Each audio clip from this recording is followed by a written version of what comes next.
when the National Assembly passes a budget, which was done on Thursday, a clean copy will then be communicated to the presidency. Of course, if the presidency had sent a budget which was reduced by 17 billion, you would need to study it to see the things that were taken out. And then, if some things had been juggled, you need to also see it and be sure that you agree with the juggling. You'll be surprised. I just pray that those who have been so critical and who have been so cynical will be humble enough to eat their words when they see things happening.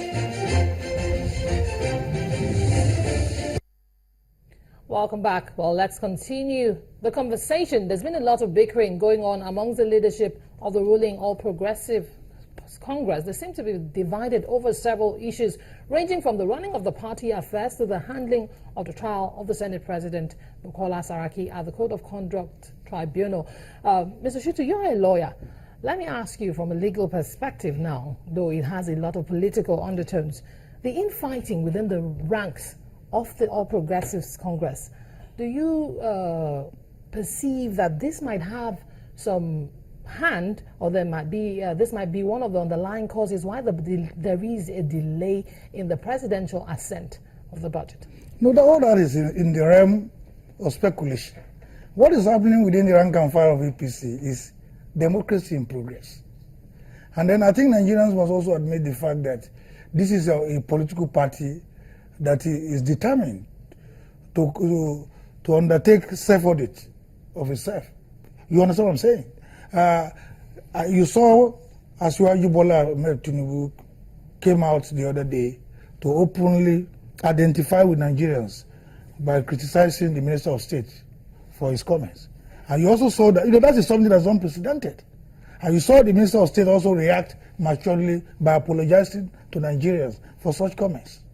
Ordinarily, you would not expect a frontline member of the party to, openly criticize the activities of the party in the patriotic manner Asiwaju Ahmed Bola Tinubu has done.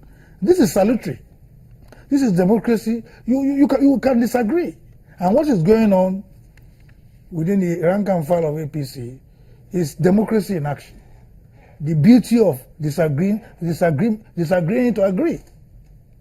And this should not be seen as something that will translate into a breakup of the party. And the trial of the Senate President Bukola Saraki is also democracy in progress. What I think we should insist upon is not whether anybody is tried or not tried. What I think is important for all of us to insist upon is the, openness of the trial process, the fairness of the trial process to all sides, to the Senate President, to the state, and to all those who are involved in the proceedings. We should not condemn anybody before they are heard. Nobody should create the impression that anybody is being victimized. I think so it's important that the trial process is fair, free, to all sides. So at the end of the day, you see that it will ultimately benefit the polity and the democratic process. Okay, let's join our Abuja studios again. Honorable Idahosa, the president is a member of the ruling All Progressives Congress, and the National Assembly has gone on recess, and there's a lot of internal wrangling going on. Do you see these wranglings, this internal crisis, in any way affecting and causing a delay in the presidential assent, and ultimately affecting the budget being implemented as it should be?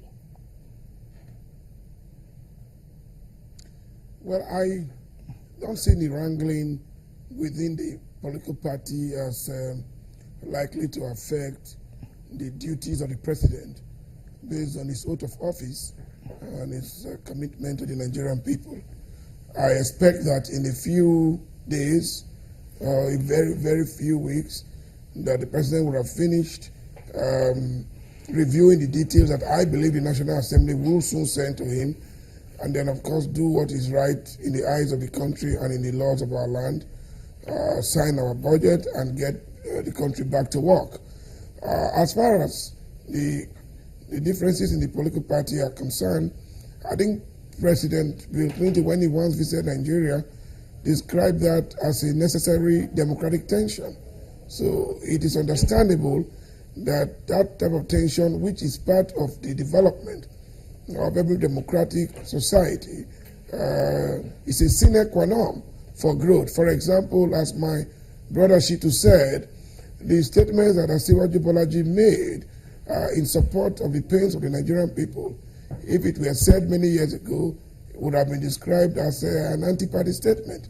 But we have seen that that statement was made patriotically. We have also seen the reaction of the Minister of State for Petroleum Resources apologizing and promising to improve the situation.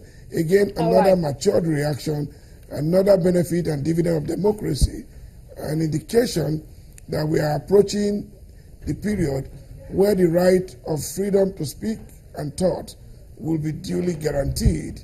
All right, thank you very much, Honorable West Idahosa. Thank you very much, Honorable West Idahosa, for sharing your thoughts with us on the program today. And also, I really want to thank you, Mr. Wahab Shitu, for joining us on the program. Thank you for inviting me. All that's our package on the program today. Many thanks for being such great company on behalf of myself and the entire production crew. It's bye for now.